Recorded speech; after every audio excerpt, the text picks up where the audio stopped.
Germany से Qatar, ग़लाज़त से तहारत तक। तहरीर ओरिया मकबूल जान।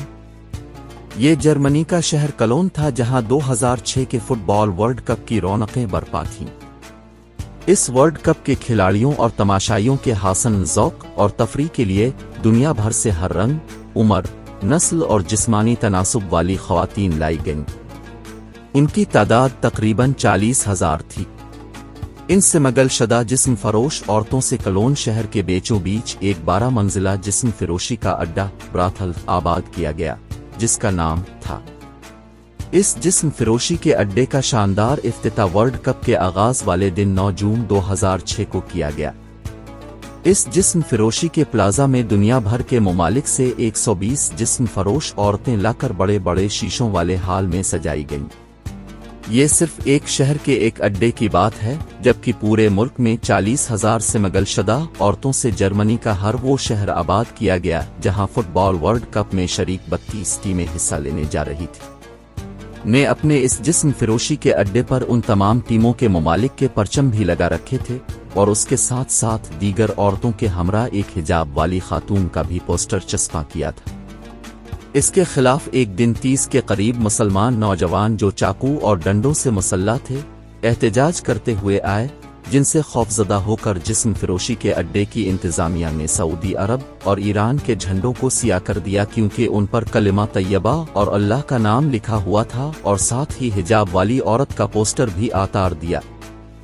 जर्मनी में फुटबॉल के खिलाड़ियों और तमाशाइयों के लिए इतने बड़े पैमाने पर जिस्म फरोश औरतों की स्मगलिंग का खुसूसी एहतमाम एक ऐसा वाक़या था जिसने पूरी दुनिया को हिलाकर रख दिया। मुहज़्ज़िब कहलाने वाली मगरबी दुनिया जो इंसानी स्मगलिंग पर दीगर कमज़ोर ममालिक पर तनकीद करती है, वो कैसे अपनी ऐश पसंदी और जिनसी ख्वाहिशात की तस्कीन के लिए दुनिया भर की औरतों को बिलाकर एक माह के लिए बाजार सजाती है।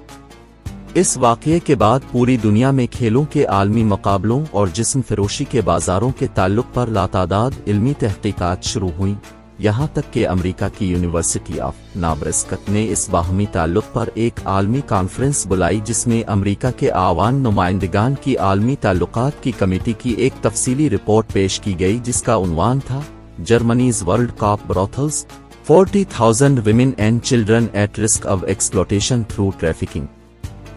जर्मनी वर्ल्ड कप के जिस्म फिरोशी के अड्डे 40,000 औरतें और बच्चे इंसानी स्मगलिंग की वजह से इस्तेहसाल के खतरे में। इसके अलावा नॉर्थ वेस्टर्न यूनिवर्सिटी से के स्कूल ऑफ लॉ के संजीदा मैगजीन में 2008 में एन मरी टवेला ने जर्मनी के इस फुटबॉल टूर्नामेंट में जिनसी स्मगलिंग, सेक्स ट्रैफिकिंग को बुनियाद बनाकर दुनिया भर में मुनक्किद होने वाले खेलों के मुकाबलों का जिनसी स्मगलिंग के साथ ताल्लुक का जायजा लिया, और वो इस कदर भयानक नताइज सामने लाई कि जिनके मुताबिक खेलों के ये बड़े बड़े मरके जब किसी मुल्क में सजाए जाते हैं तो जहां होटल और टूरिज्म इंडस्ट्री की चांदी होती है, वहां न सिर्फ ये कि इस मुल्क में मौजूद जिस्म फरोश औरतों का कारोबार चमकता है, बल्कि दुनिया भर से औरतों को वहां लाने के लिए जिनसी स्मगलिंग का धंधा भी खूब चलता है। इस रिपोर्ट में ये खौफनाक इंकिशाफ भी हुआ कि यूरोप के 5 ममालिक ऐसे हैं जहां सारा साल दुनिया भर से औरतें जिस्म फिरोशी के लिए स्मगल करके लाई जाती हैं। सिर्फ 1990 में 3 लाख कम उम्र बच्चियां यूरोप के ममालिक में जिस्म फिरोशी के लिए दीगर इलाकों से स्मगल की गईं। इसी रिपोर्ट ने बताया कि जर्मनी में हर साल औसतन 1000 लड़कियां जिस्मानी तस्कीन के लिए लाई जाती हैं। जर्मनी में जिस्म फिरोशी के कारोबार से सालाना 19 अरब डॉलर की आमदन होती है। जर्मनी के इस वर्ल्ड कप में इन 40,000 औरतों की आमद की खबर ने दुनिया को चौंका दिया, लेकिन इसके बावजूद 2008 में चीन में ओलंपिक और 2010 में जनूबी अफ्रीका में वर्ल्ड कप हुआ, मगर इन दोनों मुकाबलों में भी वैसे ही बाजार सजे, जिस्म फिरोशी हुई। लेकिन अब इसका ढंग और तौर तरीका ऐसा किया गया कि ये मीडिया में रिपोर्ट न हो सके। ये अलग बात है कि दुनिया भर के तहकीकी मकाला निगारों ने 2006 से अब तक खेलों के हर बड़े टूर्नामेंट में इस ग़लाज़त के बारे में बाकायदा अदाद व शुमार पेश किए। कतर में 2022 के वर्ल्ड कप का आगाज हो चुका है।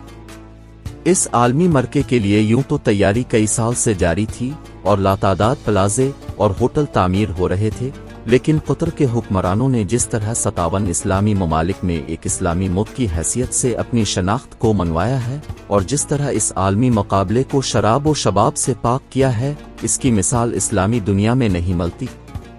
پڑوس میں دبئی ہے، جس میں اگر ایسی کوئی تقریب نہ بھی ہو پھر بھی آپ کو وہاں ہر عیاشی کا سامان میسر آئے گا، یہاں تک کہ ایئرپورٹ میں کھانوں کی سجی میز کے بیچوں بیچ لحم الخنزیر یعنی سور کا گوشت کی چنٹ بھی نظر آئے گی۔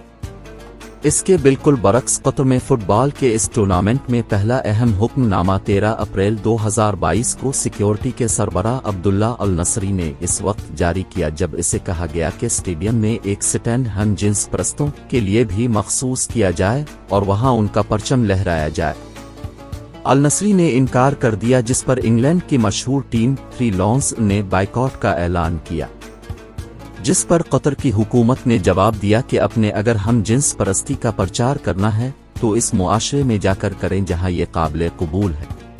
آپ قطر میں ایسا کر کے پورے معاشرے کی توہین نہیں کر سکتے۔ اگر کسی نے اسٹیڈیم میں ہم جنس پرستی کا جھنڈا لانے کی کوشش کی تو ہم اس سے جھنڈا چھین لیں گے، کیونکہ ہمیں ڈر ہے کہ دیکھنے والے غصے میں اس پر حملہ نہ کر دیں۔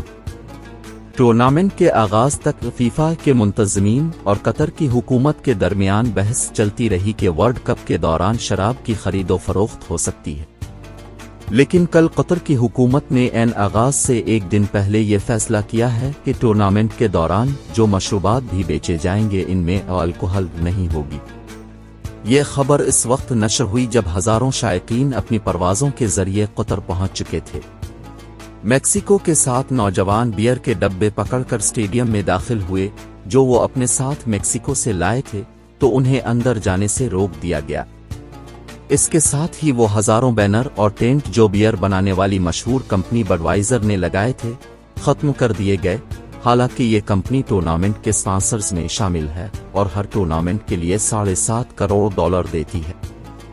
فیفا کے منتظمین نے قطر کی حکومت کے سامنے سر تسلیم خم کر لیا۔ قطر حکومت نے ان سے صرف اتنا ہی کہا کہ کیا تم دنیا کے کسی ملک میں کھلاڑیوں کو کوئی ایسی حرکت کرنے کی اجازت دو گے جو ان کے کلچر میں سب سے ناپسندیدہ سمجھی جاتی ہو؟ فیفا نے جواب دیا، نہیں۔ تو قطری حکام نے ان سے کہا کہ ہمارے ہاں شراب اور جسم فروشی دونوں ناپسندیدہ ترین افعال ہیں۔ ویڈیو دیکھنے کا بہت شکریہ۔